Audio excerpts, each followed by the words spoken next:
Thoughts from the movies. I'm Josh Elsass. Joining me as always, Justin Luteran and Austin Moorhead. This week's film was Austin's pick, and we got to watch Evil Dead. Sam Raimi is the Evil Dead. Correct. Oh, Which baby. you had not seen or you had seen, because when Austin mentioned it last week, you're like, yeah, that's a great movie, and then you said you hadn't watched it. So I'm like, have you seen it before or no? Yeah, 1981. I hadn't watched it yet. We were recording this on Sunday because I got too excited and wound up about WrestleMania that I forgot to watch the movie. Hand up, my fault. Understandable. I got excited. 1981's Sam Raimi's Evil Dead was not the first movie of the horror genre, but was one of the original low-budget films that, was made just solely off of what he could scrounge together. And really, they did not do any reshooting, basically. It was all shot in the actual house, up in the woods. The crew lived in the house while they shot at it. It is the quintessential low-budget film. And it is now a cult classic and lives on forever as one of the greatest horror movies of all time. Justin, what'd you think? I knew you were gonna come right to me. So horror is not really my genre, which I kind of said last week. I don't watch a ton of horror. I like certain types of horror and certain types I don't really go for. This I had never seen, but I was aware of it just because of Sam Raimi, whose career, which we should get into later, is totally bizarre. If you look at the track of movies that he's done, very interesting path that he's taken. But this had always kind of followed him around, and I knew of it, but never seen it. And the movie, it gave me nightmares, boys. It gave me nightmares, and not because it was scary. I don't think because of the idea that I might have to someday watch it again. Oh man, it was no, it was really interesting watch. This movie was just not for me based on the whole, oh man, there's so much to talk about. It's so interesting, but it's just totally not my era at all. For the first hour, as crappy as it is, it's so bad that it's good, I think, right? I guess. But it's I was into it for quite a while until the demons came into it, and then it just lost all semblance of anything that made any sense at all, and it totally lost me at that point. But up until then, I was like, okay, this is it's definitely creepy and super shitty, but I'm into it, and then at that point it just stopped making sense on every level, and that's when it lost me. But it was a super interesting watch. So Austin, why did you pick this one? Is this one of your favorites of all time, or what made you pick this one? It was a hard toss-up between, because I originally wanted to either do this one or The Cabin in the Woods, and I was like, let's do this one because it's really low budget, and the main thing that I went for this year is that it's a very campy film. It's a very not your typical horror genre where you have a silent killer in the woods. Instead, you have these demons that are essentially, I'm just going to say it, they're my favorite characters in the whole movie up to this point because they are hilarious. They literally torment through sheer paranoia and stupidity. In the later films of the series, they start possessing different objects, like the deer head. It starts being possessed and it's laughing and just hitting its head off a wall. That element of almost, it's not stupidly comedy, but it's incorporated with a horror genre, and that's what makes it so unique and cool, because it's not just, oh, there's a killer in the woods kind of thing, we better watch out. It's interesting. I think I'm going to do my entire part of my review from down here, I'm trapped in the floorboards. The one major character is the entire time. Just you got to roll your eyes back. Yeah, just hanging out down here the whole time. Just chilling. Yeah, exactly. I remember watching this movie when I was 13 or 14. I remembered thinking, oh, that was fun. There were boobs in it, and there was blood everywhere, and then everybody died. Like, I remember thinking, this is great. Now as a 30-year-old man, I just remember thinking how awesome it was to be 13. There's definitely some redeemable technical qualities. I feel like that's kind of what my bit is, right? I'm always bringing up the technical aspects of things. First off, the sound design in this movie was really cool. Mm-hmm. Yeah. Like the layering of voices, and like to think that all of it had to have been done in a booth, like secondhand, like old school, like sound guys when they used to be somebody, right? Not just somebody putting in a soundtrack or a sound effect. It was making those noises, creating noises that didn't exist in regular, you know, you can't just go out and record a demon, right? Like you have to create a demon. I thought that was really cool, and really was probably my favorite part of the film from a technical aspect. As like the one girl's like running through the woods, I'm like, man, these practical effects with like the tree roots and stuff, that would have been tough. Like they shot it really well, like really tight to kind of make you like, oh, okay, well, all right, it's time. Oh, that tree just raped her.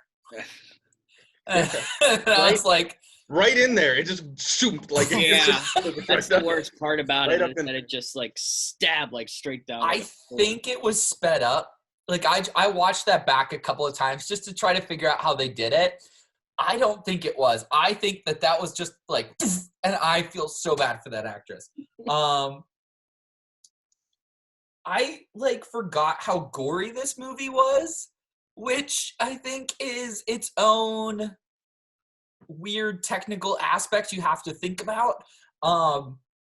Like when the demon stabs the pencil into the ankle and like is like jutting around, like I don't know how they did that, to be honest, because the foot looks real, right? Mm. And the angle of it doesn't really look for trick camera-y at all. You know what I mean? But I mean, it's gushing blood.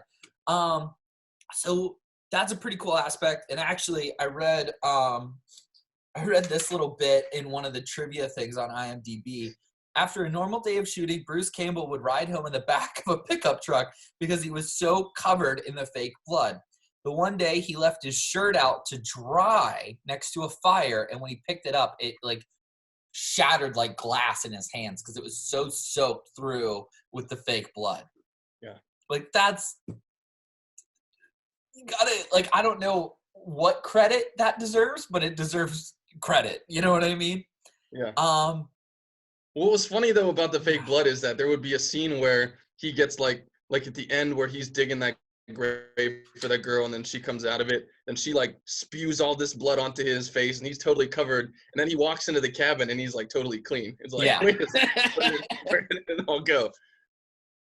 I will say though, dude, the sound design was killer in this movie. Like that was definitely what was like the creepiest part about it was for me, with all the noises and the sound, like the layers of it, like Josh said, both the music and the actual effects, you know, like like that was super really creepy, and that really so that is actual wind from the cabin, like Sam. So that recorder recorded about like 90% of the special effects that you hear, because he would like basically they would shoot and then Sam would stay up all night and just make the sounds again and record them on the recorder that they use in the movie. Mm-hmm. And I guess that noise was the way the wind would come through his room at night. Huh. So that was kind of a wild thing. This movie almost is like, you know how like The Wizard of Oz is a really cool movie, but then when you learn all the backstory behind it, it's an even cooler movie. Mm-hmm.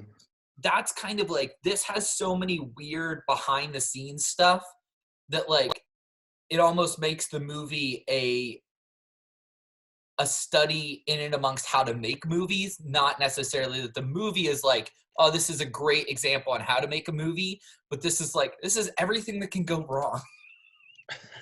Like they ran out of budget, okay? And so they go home, like they give up, right? They're like, all right. So Bruce Campbell puts up his family home to pay for it, the second half of shooting. But all of the actors, like the lady actors in the second half of the movie, when they're all demons because they all quit. So those aren't them dressed as demons. Yeah, no, that's another thing I had that was interesting for me was a lot of the times these demons didn't, I mean, they're demons. They're not supposed to look like the humans they once were, but they were significantly different from the actual women that were the actresses in this film. There's the one important scene, which I didn't know if it was a doll or what, but when the first woman gets trapped under the cellar and he's like hitting her with she looks completely different. Like it's a dummy. Yeah, it's very much a dummy. I'm like, oh no, they did. Like I forgot all about. But Justin, the demons are men in drag in the second half of the movie. I missed that piece. They're not the same actors. That's crazy. I totally missed that. Isn't that crazy? Yeah. You know what? I will say, I think the craziest part about this movie, of all the behind the scenes stuff that I learned, did you know that Sam Raimi was only 20 when they started shooting this movie? He was 20 years old, which That's not even his first movie. Yeah. Is it not? No. So Sam Raimi and Bruce Campbell and hang on, I wrote down the other guy's name because it's Sam Raimi's brother. Imagine if me, you, and Jeremiah would have stuck together as like a filmmaking trio. That's essentially what this is. Mm-hmm. So they grew up in high school together. They were best friends. They would shoot their little short films in high school, and this was their first one. They tried to like go big with it. Yeah. So that's kind of cool. Yeah. Yeah, it's just crazy to me to think about doing it at that age, though. I mean, they actually, traveled with the crew and went to, a different state into the middle of the woods and did all this stuff. Like, that always fascinates me when I hear about people so young going out and doing these full-on movie shoots. And even if it's super low budget and it, like, ends up being a cult movie that no one sees or whatever like that, it blows my mind that somebody that young can go out and, be in charge of this ship, all these different people and all these different elements and things like that. So, well, that's also why it went so horribly, right? Because a 20-year-old kid that has no idea is in charge of a movie, Yeah. Well, I'm curious as to like, because looking back on it, me personally, and I don't know if this is how the horror community regards it or you guys regard it, but it's like it's so bad that it's like there's a good quality, there's a coolness to it, and it becomes that cult movie, right? But I always wonder with these types of films, like when these people are making it, are they just totally playing into the campiness of it all and like fully aware of what they're doing? Or is it such that like they're really trying to make it good and amazing and it just turns out crappy? Like, you know the difference like between trying and actually it just ends up being shit like The Room with like Tommy Wiseau was? Or was it that they're just like, we know what we're doing and we're going all out into the campness? Yeah, the difference between like an actual, like I use this in one of our rankings I did for the Thoughts from the Bench show, where it's like a movie like Sharknado, where it knows it's so bad and it plays into it, or you just make a really shitty shark movie when you were trying. So I think this, I don't know, it's hard to say with this one. I think maybe it's a little bit in between because it is so young and it is such a young project but you can tell like in the later films and everything, they like play into the originally of the first one, play into that campiness. So I have a little thing in here that I think will shed some light on the subject. At the end of the tape recording, when the guy's talking in Latin, there's a line in there where it says, Sam and Rob das is hikers don die Rosoda, which is Latin for Sam and Rob are the hikers on the road. So Sam Raimi and Rob Tappert, who's the EP, are the hikers on the road. Like, they know what they're doing. Like, it's meant to be cheesy. It's meant to be, like, you don't put that shit in the movie if you don't want people, you know what I mean? Like, people are going to figure that out. Like, and so, yeah, I think Sam Raimi knew damn well what he was doing. I think so, too. And even if you look at the whole first couple scenes where they're mixing the shot on the lake that's kind of swooping around and then the kids that are driving in the car and the truck comes out of nowhere and almost like crushes them. There's these like quick cuts that are like, and then and all these things. Like it so encapsulates what a B horror movie is that I'm like, it's almost planned too, like it's done too well. It's like a B horror movie, but it's so perfectly done trying to be a B horror movie that they have to actually like be trying to do this as is, Like I don't think it ended up being a mistake in any way. I don't think it's Boondock Saints, where they're trying very hard to make this. Boondock Saints is a classic. What are you talking about? But like, I think you still have my DVD, by the way. Someone still has my DVD. I don't know who has it. I do not. My case is empty, so someone still has my Boondock Saints. Boondock Saints is very much trying to be a really cool detective crime movie, and it just comes off as a comedy for some reason. Like the whole thing is this awesome, like, again, reminds me of how awesome it is to be 13 years old. Like, but you know what I mean? I think this was very much an intentional, like, yes, we know, wink, wink, nudge, nudge. Like, we get it. You know what I mean? You can argue that with the because I'm looking at the 2013 remake, because Sam Raimi actually produced it. So, and I'm noticing the difference in scores. Like the new one got like a 62%, and I've watched it and I saw it like fresh out of high school, and I thought it was the greatest thing ever until I rewatched this, and then I realized, okay, there's the difference between you're trying to be cheesy and which is weird that they tried to be it so hardcore for the new one with Raimi on that producing it. Like, it was a weird thing. But is that post Spider-Man? Oh, it's 2013. Yeah. Yeah. So let's dig into Mr. Raimi's IMDb here. It's so crazy. It's so bizarre. Like, if you just look at what he's done and where he jumps to next, like, directors are always saying that they want to do different things, right? But it's just like, it's so crazy to think that someone chose him for Spider-Man based off of these few horror movies that he did, and then he ended up doing this family movie, and then there was this other thing. Like, it's just a very interesting roller coaster that he went on.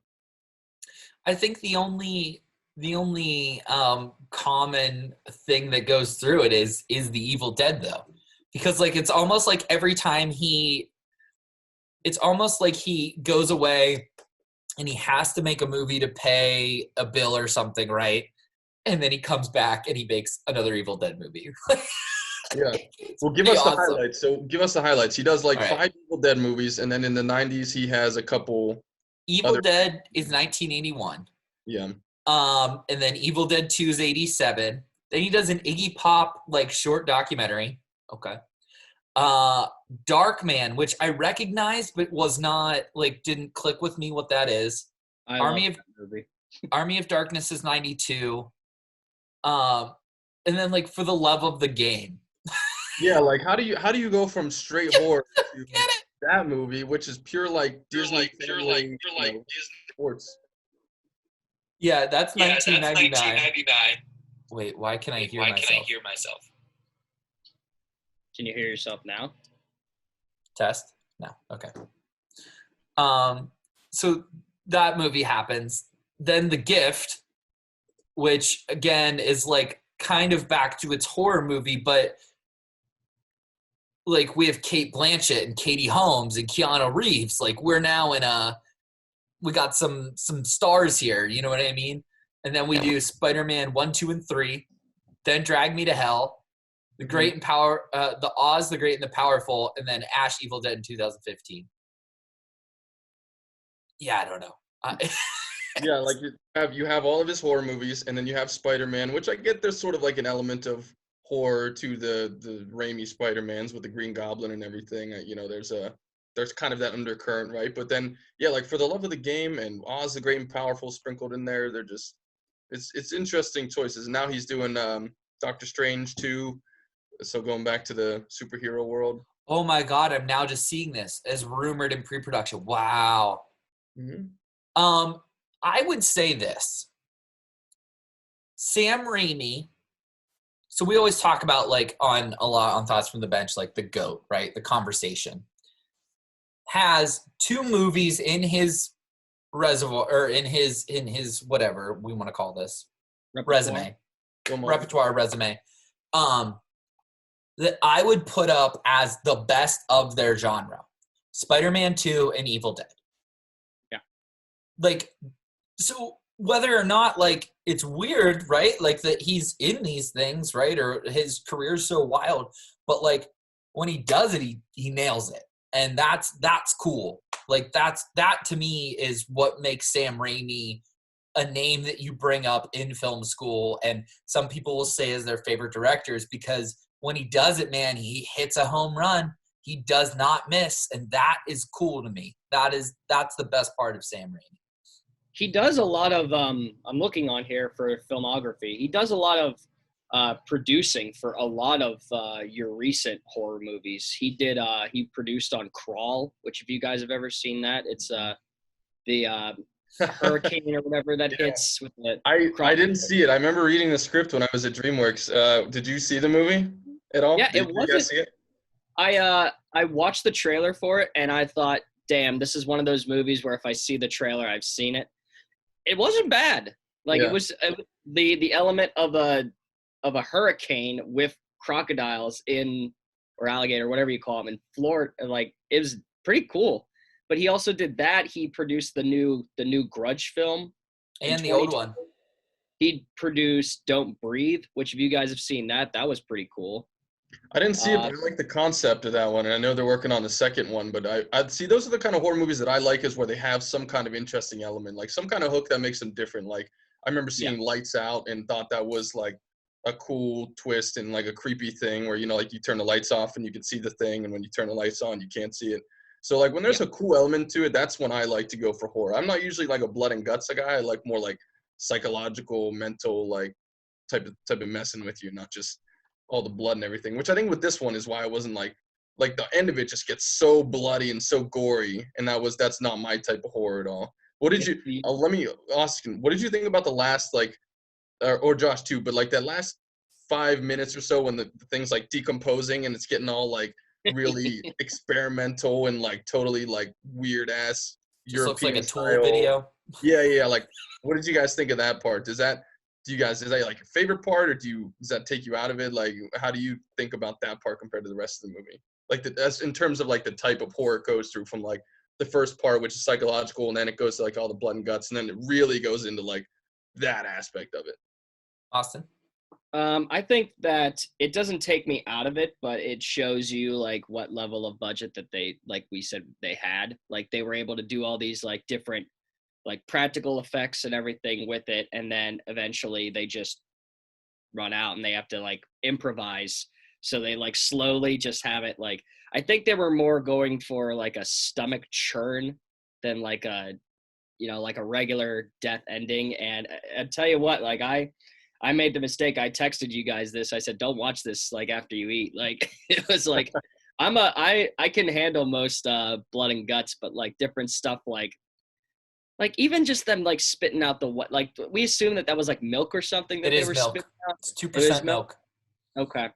Like I was just like, oh, why's that gotta be in there? Like but then you get like all like the different like, just when they fully decompose, it's like greenish yellow. I'm like, just make it red, please, for the love of God. Like there's like that mashed potato looking thing crawling out of the guy's shirt or whatever. Like that stuff. And I'm not saying like that stuff's bad, but that was always, to me, I'm just like, ugh. Like it makes me creepy, or it makes me gives me the jitters. Yeah. But we watched some of that stuff in film school where it was like 140 minutes of stuff like that, just totally experimental, weird horror from like just directors you would never hear of, but it was like the entire movie was like bugs coming out of cakes, or like, you know, just stuff like that. Yeah, so what was that? I remember that so vividly. On that part. Yeah. What was it? I couldn't tell. I just said I have PTSD from watching that type of stuff. So I think that's what it reminded me of. So for me, that part brought me back in, oddly enough. Because like at some point you're like, okay, all right, okay, all right, okay, all right. You know what I mean? And like I'm like looking at my phone, I'm like talking to Anastasia, I'm like, you know, whatever, this movie's on. And then like that happened, and like it made me watch again. I'm like, oh, whoa, that's cool. There's just stop animation in this randomly. Like that's cool. And like I guess that's all Sam Raimi did it. he shot all of that part. So that's cool again. Like, I don't, like I think it just goes back to like the technical aspects of this movie are so like DIY, do the work yourself. Like all the sweeping shots of the evil roaming the forest is Sam Raimi and Bruce Campbell screwed the camera to a 2x4 and they ran, each holding an end. That's cool. Like, I don't know, man. Like it warms my heart. It gets my film school kid, backyard, like making my own bad B movies. Like I'm in love with it. And the fact that it's this world recognized film and yada yada yada, like it's just, I don't know. Like does the movie Go ahead, Austin. I would have thought that you would have hated all. I actually wrote this down here on my list. I'm like, I wonder how Josh feels about all these POV shots. We know how he feels about wide shots, that's for sure. Yeah. But the POV, so when the evil is involved, okay, so can we let's actually rip this open a little bit for a second. So every time you are like evil is interacting on its own, right? Whether it's watching somebody or it's like stalking somebody, the POV shot is used. But we never use a POV shot for Ash or any of the other characters. Well, that's not true. There is that one. It's a very brief scene where they're in the car together and the car's not starting, and then you look and you see Ash's head turn, and you're looking at the girl like straight up from the car. See, I took that as evil keeping the car from starting. I don't know. I mean, it's just the way that it turns. It's like it's coming from like the driver's seat. Yeah, I guess maybe you're right. I don't know. I'm trying to remember that scene in particular, but like it was like right after she got like right. I know the scene, but I'm trying to think of the shot is a better way to say that. Yeah, I don't know. Like to me that was how they created evil as a character in it before it possesses anybody. And then again at the end, right? Because like we think Ash is like gonna walk out of there okay, and that final shot is evil coming up on him again. You know what I mean? So I don't know, man. Like if the foundations of filmmaking are in this movie, if you take the time to look. Yeah. I love what you're saying though, because there's something about that I think anyone who's actually worked in filmmaking or like comes from that background always can appreciate when people have to jerry rig stuff or just come up with things on the fly. And like you said, putting the camera in the 2x4s and running with it because they don't have a budget for a steady cam. Like that's so fascinating to me too. And you find, I think a lot more movies have stuff like that than you realize, where things are just having to like last minute be pieced together in a totally weird and unorthodox way, but it looks fantastic. And you don't see that behind the scenes element to it. But, whether it's an actor standing, on a cardboard box above somebody and the way that makes it look, or just all these random little things. So, yeah, I definitely appreciate, like you do, Josh, that element of the filmmaking side. And especially, again, because it was such a young guy and a young crew, and they were just going out and, just getting it done, just doing it. Well, and back in the 80s when you could just go make a movie, which I think, like, we're almost back to that point now, though, right? Like, with phones and GoPro and that kind of stuff, you know what I mean? Sure. There have been several movies that were released in theaters and they were shot all on an iPhone. Steven Soderbergh did one, Sean Baker did one, and they're actually decent movies too. They look good, and you can do more with such a smaller piece of equipment and a smaller, rig or handheld device. However, you have the camera mounted. There's so much more freedom for movement. You can get in a lot tighter spaces. Like it actually opens things up a little more. Or even like films. I'm sorry, I keep interrupting you. It was like Unfriended or something, like where they're strictly using just their laptops, like for Skype. Right. Even with that, like different ways of making movies are coming around with like all the different like uses of technology and everything. It's crazy. It all goes back to Blair Witch Project, right? Which Blair Witch Project doesn't exist without Sam Raimi's Evil Dead. Like there it is. There's your contribution to filmmaking as a whole. One of the biggest movies ever, right? Was shot on a handy cam. right, in the middle of the woods with just some people dicking around, and it changed the way the horror industry operates, therefore changing an entire arm of the film industry, all based on Sam Raimi's Evil Dead. Like, there it is. Boom. That's its cultural importance. That's why you should watch this movie. And Bang a gavel. yeah. Actually, well, no, now that you're on the subject of the whole horror movie, I wanted to bring this up and then get you guys' input on it. But what I found to be maybe the coolest element of this movie was all of the throwbacks to big other horror films and horror franchises. And like, I don't want to say copied, but there are so many references to them that are so blatant and so obvious that I don't know what else you would call it, but there are 4 or 5 just pure callbacks to other big franchises. My favorite one, I will say, while I pull up my list, I know my favorite one was anytime you had the POV shot outside of the cabin looking in, which was a callback to the very first Halloween, because that's how that franchise opens, with the POV from Michael Myers in the house, which Halloween, my favorite horror movie of all time. Like, that's the most scary movie I'll ever watch in my life. And there's like so little actual blood and guts in it, but that's the type of scary that really gets to me. But I loved that callback and it was a long shot too, when they're outside the cabin and it's going from window to window looking in. That was great. I think the look of the demons were a pretty heavy callback to the look of The Exorcist when Linda Blair is in all her makeup and everything. They looked very similar to her, which, again, I don't know if this is all on purpose, but this is just like, it felt to me like he was copying or paying homage to those other movies. The hanging gourds in the bones, Texas Chainsaw Massacre, hanging from the ceiling in a couple scenes. That one I've seen as credited as actually an homage to that. Yeah. And I also wanted to, this movie came out before Nightmare on Elm Street, but the whole sing-song thing was used. I guess they took that from this movie. I guess Nightmare on Elm Street, when they were singing the whole, like, 1, 2, Freddy's gonna get you, or whatever. In this movie, the demons are doing the sing-song themselves, but this came out before Nightmare on Elm Street. So those other ones were definitely before it, but I was wondering, I'm wondering if Nightmare on Elm Street took that from this movie. The Shining would have come out like right before they started shooting this. So Shining was 1980. This is 1981. Yeah. Yeah. So I wonder if that's maybe what that's referring to. Like, come play with us. And like the little girls singing. Yeah. Maybe. Do you got any more? There's aspects that I'll put in this where Friday the 13th came out like a year before this. So there's a lot of like just locational things.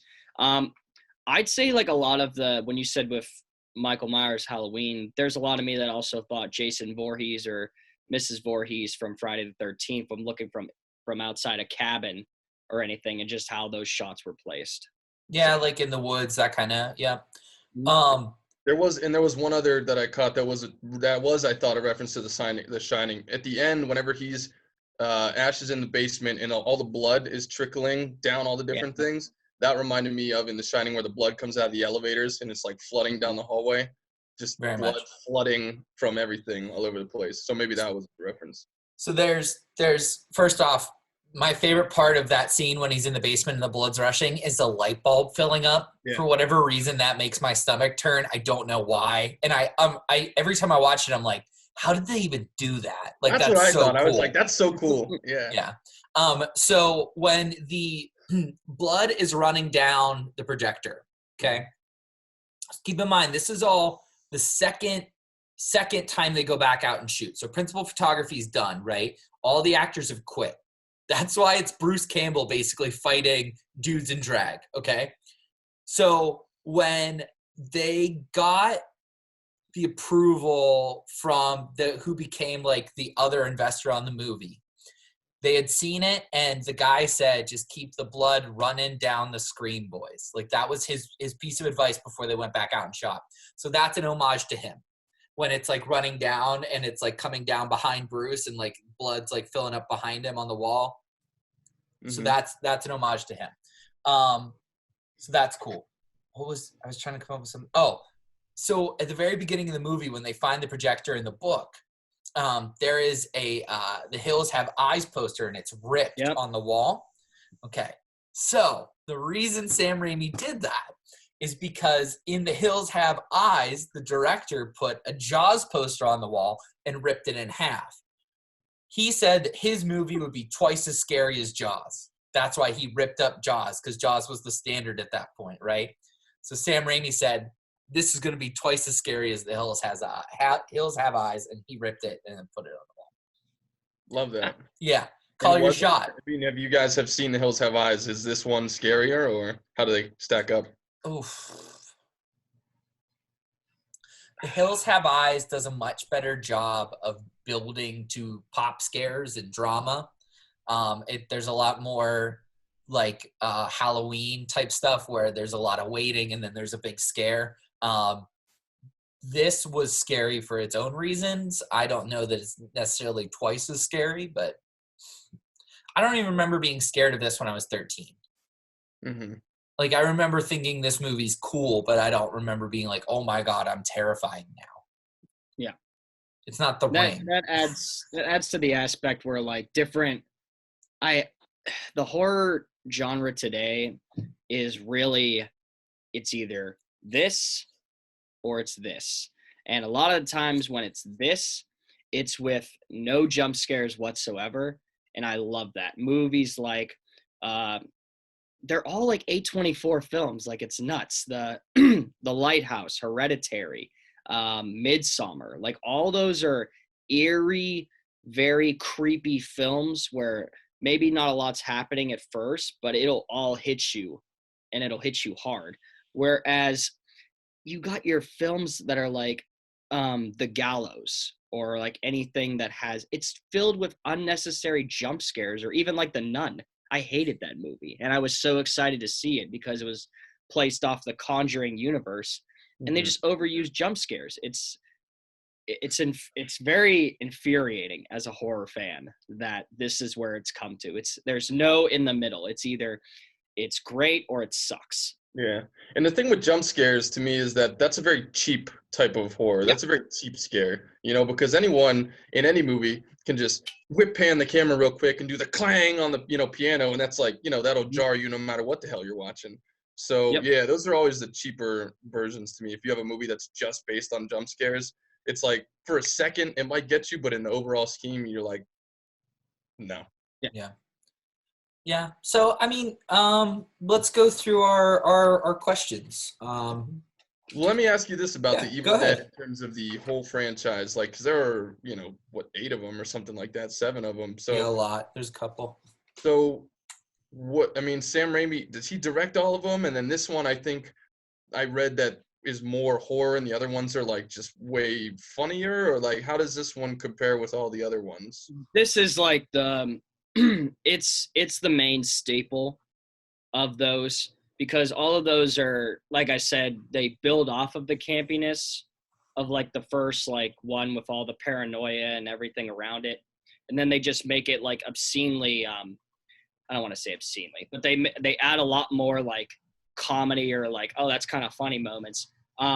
They do that a lot with the TV show Ash versus Evil Dead. Like, it's strictly a horror comedy show where there's like, like Ash is old as shit in that series. He's like 50 or something. Is it the same guy playing him? Oh, Yep. yeah. Oh, really? Yep. Nice. Yep. And it's interesting because a lot of the Evil Dead is based off of Bruce having the chainsaw and everything. And you get a glimpse of it in this film, which is your eventual lead down, which Right. the first time I saw it, like I was like really young. So I was like, oh, he's just going to chop this body up. And little did I know it's not even used in this film and would be the weapon of choice for films and the show down the road. Yeah.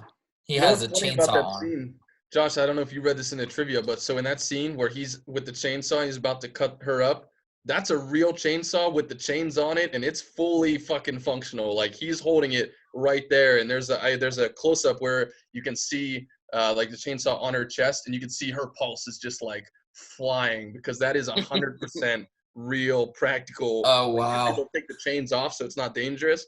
No, that was like a full on real chainsaw that he was holding right above her chest. Like I'd that's a like to level be that this that movie. actress, man. Holy Yeah. shit. And like I guarantee like the script just calls for a weapon and they're just like, oh, this is laying around, and then like didn't even think to take the chains off of it or anything like that. They're just like, oh yeah, okay, this will work. Whatever. Yeah. Another horror Absolutely homage, I insane. guess. Texas Chainsaw Massacre. Yeah. Okay. Do you have anything else that we want to talk about before we dive into the questions?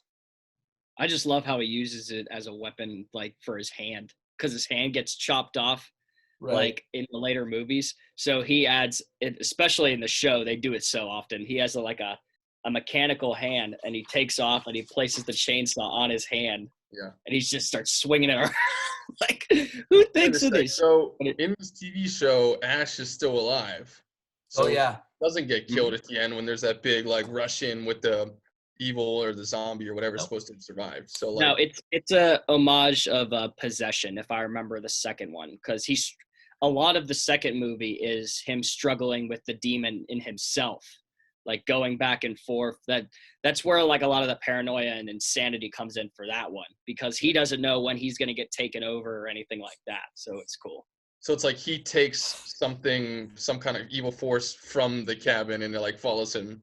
Yeah, and he has to eventually go back to the cabin to fight it. And that's where like all this shit just starts going nuts. Gotcha. And then in Army of Darkness, he goes to hell to fight evil on its day.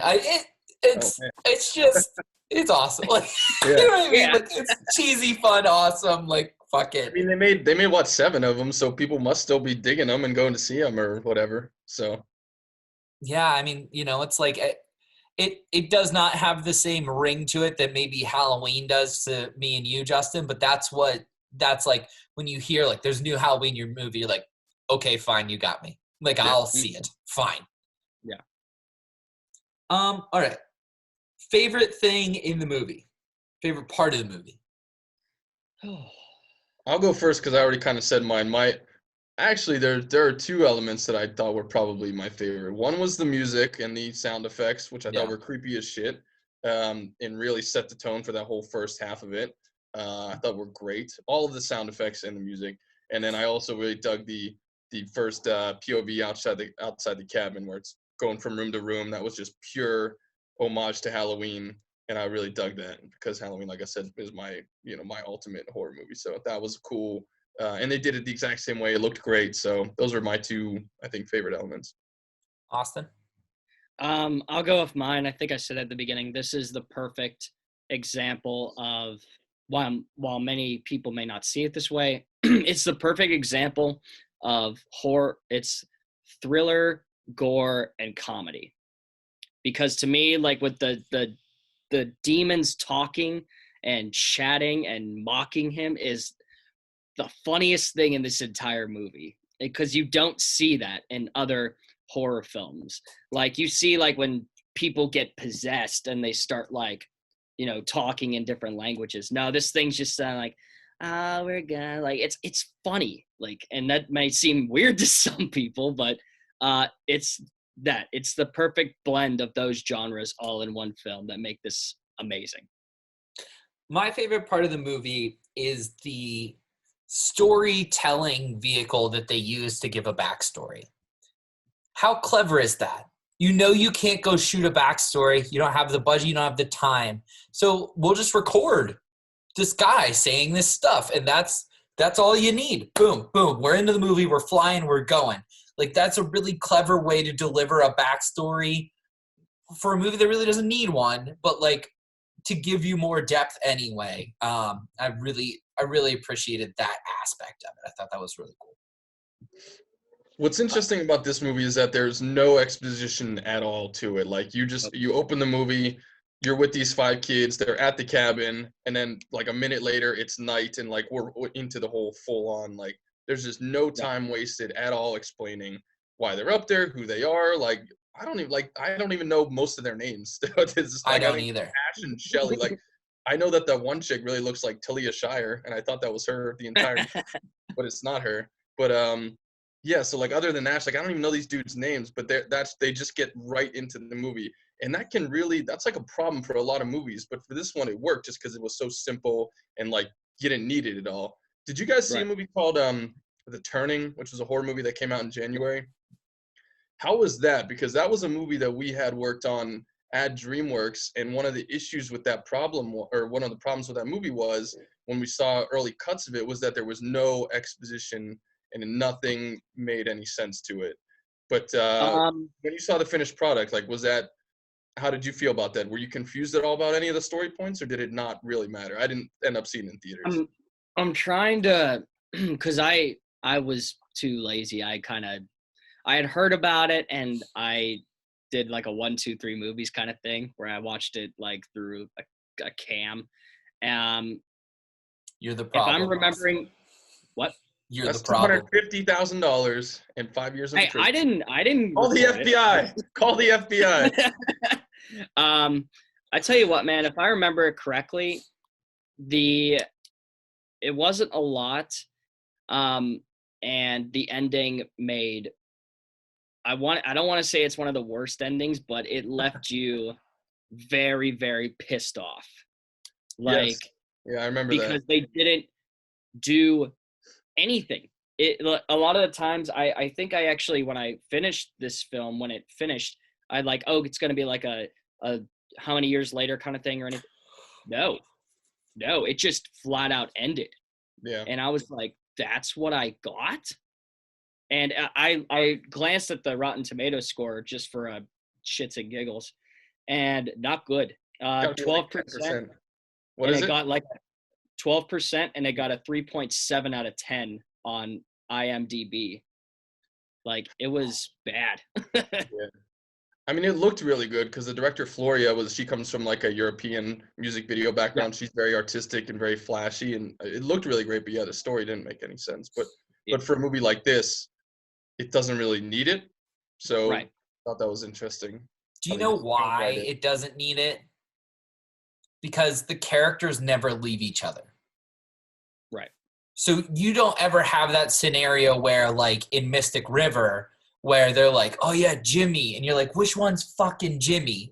Like, you know what I mean? Like, that never happens because it doesn't matter what their names are. You see them; they're all in the rooms together, and like, there's never a need to say that's you. You know what I mean? Like, you have your neighbor who you know that guy by the look of them, but you can't remember their fucking name for the life of you, right? But you know that that's your neighbor. That's how you don't need a backstory or character development with these guys, because it's just like, all right, he's the dickhead, he's the nice guy, she's with him, and then rando girl that's gonna get raped by a That's truck. your basic horror tropes, dude. I love. Sometimes they work, and because you always have in the later ones, especially, they pull out, where like the later developed films. There's always the nice guy, the nerdy guy, the stoner, the asshole, like, and yeah, you can like depict who those are basically from this film. Like, Yeah, definitely. Well, let me ask you 2 follow-ups to that then, because again, horror is not my genre of choice, so I don't know as much about it as other ones. But the first question I have, so the Cabin in the Woods movie that came out a few years ago with Chris Hemsworth and all that, which actually got really good reviews, I remember. Mhm. Is that based on this, or is that based on another movie that was like an older version of Cabin in the Woods? Without spoiling a lot, because it is probably it's one of the most unique horror movies. There's a lot of homage to Dawn of the Dead. There's a lot of homage to Evil Dead. There's a lot of homage to different horror films. I encourage you to see it, especially for the ending, because it'll blow your mind. Like I said, it was like really hard to pick between the Cabin in the Woods film and the Evil Dead film for this, because they're so iconic in their own ways. But Austin, is it's not tied to the story at all, right? No, Okay, it's right. completely different film. Okay, and then so the follow-up to that is, in the whole range of group of kids in the woods getting hunted by whatever various evil force, where does this, I mean, is this the start of it, or were there movies before this that like are just not as well known? Like, is this the film that put those types of movies on the map, or where does this Well, rank in the Well, whole? Friday the 13th came out a year before Evil Dead. I would say if we're talking about hunting through the woods kind of thing, Friday the 13th takes the cake for that. And Okay. then Evil Wrong. Dead is, I'm telling you, man, because No. You're wrong. You're wrong in the sense that that's the beginning of it. all right, how am I wrong? Wolfman. Well, yeah, okay. That's if we're looking for like you go back to the Universal monsters, right? That's really the Yeah. beginning of all horror genre for Right. most part, right? So Wolfman would be the first like hunting through the woods kind of film would be Wolfman. Right. Yeah, no, I Yeah, hate but is the myself. Wolfman the original one, or is that actual like? Isn't that like a period movie, or is that like Teens in the Woods? Because like the whole Teens in the Woods thing, I feel like is specifically its own subgenre. Not necessarily like anything in the woods, but like teens alone in the woods. Like you said, you have the Jason Voorhees movies, you have these movies, Cabin in the Woods, et cetera, et cetera, et cetera. Like, American Werewolf in London, I'm a Teenage Werewolf, like all of those are before this, and they're all like that. Any of the Universal monster movies could be credited as the beginning of horror. Like the first Frankenstein movie was like the first scary movie, if you really want to get into it. Yeah. Thank you, Dad, for that very deep education. there you go. And even Hitchcock. Yeah, he's more suspense and Right, but Psycho is, is a murderer, and anyway. All right. Least favorite thing in the movie. Oh boy. Oh boy. Justin's like, let me get my list, and it's like a CVS receipt.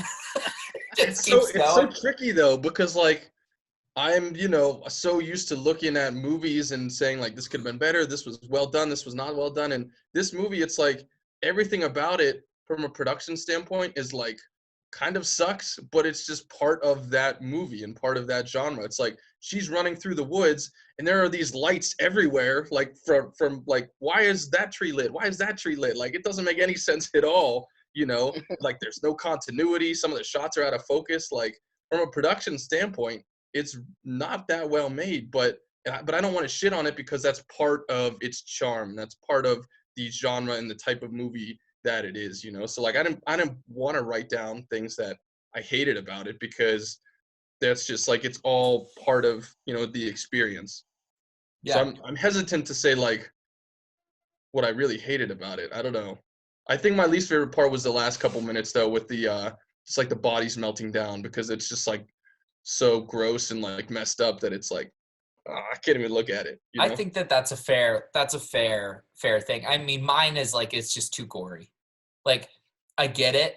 Like it's almost comical how much blood is used in the milk and stuff, but like as somebody who can't even like go film a surgery, like that, a lot of that stuff bothered me. Like the first time the pencil goes in the ankle, I'm like, oh shit! Yeah. I always forget about that. You know what I mean? The like fact that it stays in there, like it's not like it's just around. Like, and like I have a weird thing about my Achilles anyway, so like I was just fucking no thanks, thanks. Like part of me, when it comes to blood and guts, like the person who's made movies can be like, just overlook it. That's just makeup and corn syrup and all these different things. But there's some times when it just looks so realistic that it's like, in that ankle with the pencil, I was just like, I can't even look at it. Austin, did you have at least favorite? Again, this is tough. The use of how possession is used in this film, like I guess the one thing about that I was just like, why the hell did you do that, was when he checks on the ankle, like she's sleeping, and then you get this very like stop motion tattoo art that starts forming on her ankle. And I was like, oh, come on. You could have done something else with this. Like you could have had just like, I think the proper thing, and this would have been a little bit tough at the time with everything, but if you had like an eyeball, like open up at the wound and then like grab him, I thought that would have been phenomenal. Like as something that's living now inside her. But no, you went with a Yeah. your basic country boy barbed wire tattoo. You wanted the full-on alien effect. Yeah. Mhm. Which, by the way, this is total tangent. I just watched Alien and Aliens, the first 2 movies this past week. Fucking amazing. Yep. Amazing. Mind-blowing. Great. But And they hold up. the first 2. So I'm not gonna watch the others because they apparently all suck. But the first 2 are both so different but so amazing. And I'm like not an Alien type of guy at all, but those both amazing. Prometheus was okay. Yeah. That was okay. Prometheus, the new one that came out in theaters. I remember seeing it when I was on my week vacation with my boys from college, and we went on a day that it was raining, our last day, and we saw that new one that had the guy that actually directed the new Halloween. The comedy guy. I can't think of the life for him, but it was pretty decent. Or Danny McBride. Yeah, Danny McBride. Yeah. You talking about Alien Covenant? I think that was the last one. Yeah, that's the last one.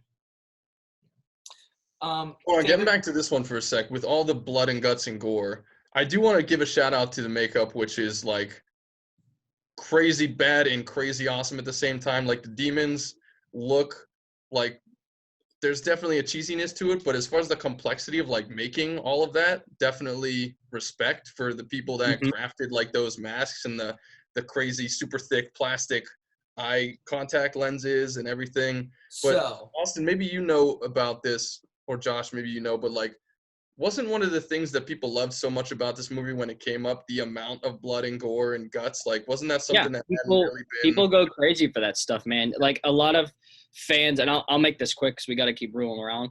But a lot of their horror fans are separated to like, you love your suspense. Then there are like youngsters that love the jump scares, and then there are people that are hardcore into like the amount of like almost like a Rob Zombie type of thing where they're into like the amount of gore and blood that are put in films.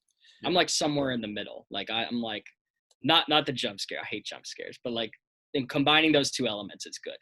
So Tom Sullivan did all of the makeup. He also did the art direction. Like he was everything, right? And he only ends up doing Evil Dead movies. He never becomes the Tom Savini, right, type person. He's just Raimi's dude. Also, Bruce Campbell was the second makeup artist on the film. Who's Ash, Justin. Oh, really? Yeah. So, I mean, that's like Bruce Campbell did as much as anybody, which is really cool. Yeah. Nice. Love that. So, favorite character? Ooh, favorite character. Austin, you want to go? You want to take this one? Yeah, I'll just do it because I think I've said it already. My favorite character are the demon and demonology about it itself. I felt like that was its own character versus everybody else in this film. Like, you don't really get too much of anybody else story-wise in this, aside from Ash and the demon that's plaguing this house. I'll have to go with the demon on this one. I think my favorite character is the chick trapped under the floorboards. And like the whole movie, she's just down here, like hitting the thing. Like I don't know. Why is she making those noises? Yeah, I liked it.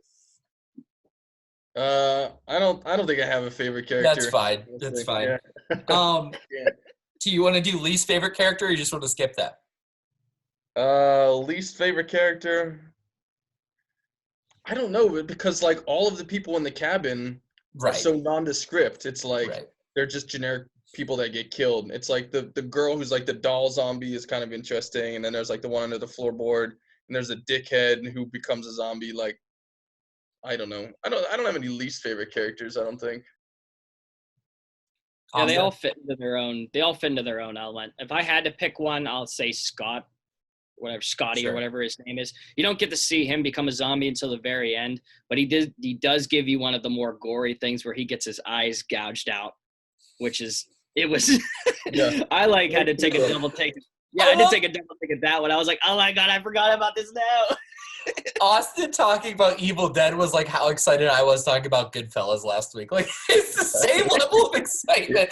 I'm like, and then that guy shows up again, and then like Austin's like, it's like it's funny. Yeah. You went full on the mountain on him, just really. Yeah. Austin, do you have a favorite or worst or least favorite scene? The least favorite scene with me was definitely, and Justin pointed this out already because it's not too big, but I did pull it into question, was he's out and he chops the head off of I think that was his girlfriend at the time, like Ash's girlfriend. His girlfriend's the doll. I thought that was his sister. One of them's a Proving the girlfriend. point. His sister, yeah. I didn't even know but one was his sister until the very end. Yeah. Yeah, when he chops off the head and he's just drenched in blood, and you see him walking from, and he's just got dirt on him, and I'm like, wait a minute, you just had blood on you. What's happening? Yeah. There's like she reaches out of the grave and like claws his ankle to shreds, and then next scene it's like jeans. He has no mark. Yeah. You know what? I will say I did kind of like the doll zombie, like just because it was different. You know, it was different than the other ones. I'm like, that's kind of a unique twist to throw on it there. Okay. Let's do this. Instead of recasting, let's just recast Ash. Now, as we know, it's pretty much impossible to replace Bruce Campbell because everything he meant to the movie and the franchise and Sam Raimi and yada yada yada. But let's pick a guy that we think might have been able to play Ash. I'll go ahead and start. Brendan Fraser's a no-brainer for me. Oh, dude. Brendan Fraser would have been awesome in that movie. He would have been too good. He would have been too good for it. Yeah. Yeah, I love and I think Ash is less likable probably that way because he's more of an asshole who cocks back and that kind of stuff. But Brendan Fraser would be a good pick for me. I love Brendan Fraser, and especially in movies where you're really asked to suspend disbelief. He seems to soar. So. Oh man, Justin, you want to go? I have mine. The person that I want to recast technically is a fictional person, but I just think it would be so good in it. I don't know if you guys watch Entourage, but like Johnny Drama as Bruce would be so good. Have you ever seen Kevin Dillon as Johnny Drama? Like, he's such a bad actor, but he's so capable of being like to the extreme, like so dramatic, and whether it's horror or action or whatever. Like, he would be perfect to put in this movie. You took Johnny Drama and cast him as the lead. Yeah, that's a good one. I was just thinking of all his like goofy faces and expressions. I'm like, he'd be so good in this movie. Man, I'm if we're replacing Ash, like Bruce Campbell's Ash, then we have to replace him throughout the whole series. And there's only one guy I think that could make this film crazier, and that's Jim Carrey. Oh, Jesus Christ. Man, Jim Carrey. Like, imagine his like, what's going on? Like, freaked out, just like cutting people up in chains like, double day at work. Like, that would be a pure comedy though, and it would be amazing. It would be a full on like spoof, but I would love it. It would be awesome. The one last little bit I want to leave you with on this film. So the film was edited by Edna Ruth Paul, who is very much Sam Raimi's editor. But a young Joel Cohen was the assistant editor on the film, which I think is kind of a cool, just another, like nod to a guy that Sam Raimi somehow added to, helped out, or you know what I mean? Like that to me is pretty awesome that somehow the Coen brothers are inspired by Sam Raimi. It's just a wild twist. But they did their first movie, Blood Simple, with Sam, and that was like the movie that put the Coen brothers on the map. And so and they met him through this movie. Yeah, there was one scene in particular I know he edited in this movie, and I can't remember what it was. Does it say it there on the trivia? No, it didn't. When I was reading it, it said, but I can't remember. I think it's the scene when he's in the shed at the beginning, or he's like looking at all the chainsaws or axes or whatever when he's in the cabin by himself at first. Like he's walking around that scene. Yeah. All right. Justin. Yo. It is your pick for next week.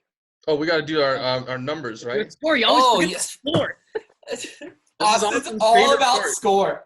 He's only in this conversation to get to the score at the end. He only I cares will about say, scores. I'll sit I through will an say hour of it, but I'm gonna rank it. I don't want to go first on this one because I always feel like mine are like way too high, and then you guys rank.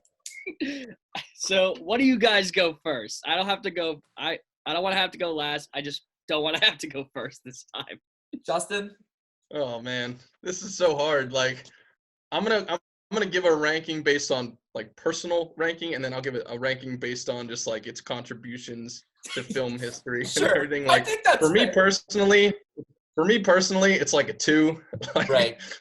in the ranks of for what it's like done to cinema history and like its status as a cult movie, I'll give it like a solid 8. And I'll just meet in the middle. We'll say combine those two, and it's a 5. I've seen this movie now at least 3 or 4 times, so therefore it has to be in at least a 4. You know what I mean? Like, there's some bad movies like The Replacements I've watched, I don't even know, hundreds of times. I'd say it's a 4-3. Austin is mine. Okay. For me, this movie meets in the middle. So it's an automatic 5 because of its contributions and the amount of cheesiness that goes in it. So I'm going to go and simply put it as a 5.5 here. I think that it's right around that middle ground. Yeah. It's not great, but it eventually becomes great later. Yeah, And like 3 years later, it's great. Yeah. yeah. If I'm just seeing it at the time, it's like a 2. But now, after all this time has passed and you see what it does, it's like, all right, respect, you know? Yeah. All right, Justin, your pick, man. My pick this week, we're going to watch a movie called Tootsie with Dustin Hoffman. You guys ever seen it or heard of it? Oh, no, but Heard I of do it, love yeah. Dustin Hoffman. It's Mrs. Doubtfire with Dustin Hoffman. So, yeah. I'm looking at the poster right now. It's cracking me up. Yeah. It's a comedy it came out, I think, the year after Evil Dead. So we're going to stay at the same time period and just go on a totally different tangent. But Are we? All right. All right. So if we're still in the 80s kick, I'm pumped to pick an 80s movie for mine. I'm there. No, I was just going by movies that I still needed to see on Netflix. So Oh, okay. But I think this is one that none of us will have seen again, which will be good. No. Which will be interesting. No, Cool. that is for sure. All right. Okay. Well, thank you for watching Thoughts from the Movies. We've believe it or not, we've attracted 100 viewers regularly since our first episode, so that's pretty awesome. Thank you everybody for watching. Sorry this one was maybe not as intelligent and as in depth as the other 3 were, but yeah, it's fun. It's a fun if you've movie. seen Evil Dead, like, you get it. You know? Right. Yeah. Right. You know what you're getting yourself into. Yes, and I'd like to give a brief shout out to our good friend Tom Klabnik, who is the reason I watched this movie the first time. And yeah, so all right, that wraps it up. Thank you guys for watching Thoughts from the Movies.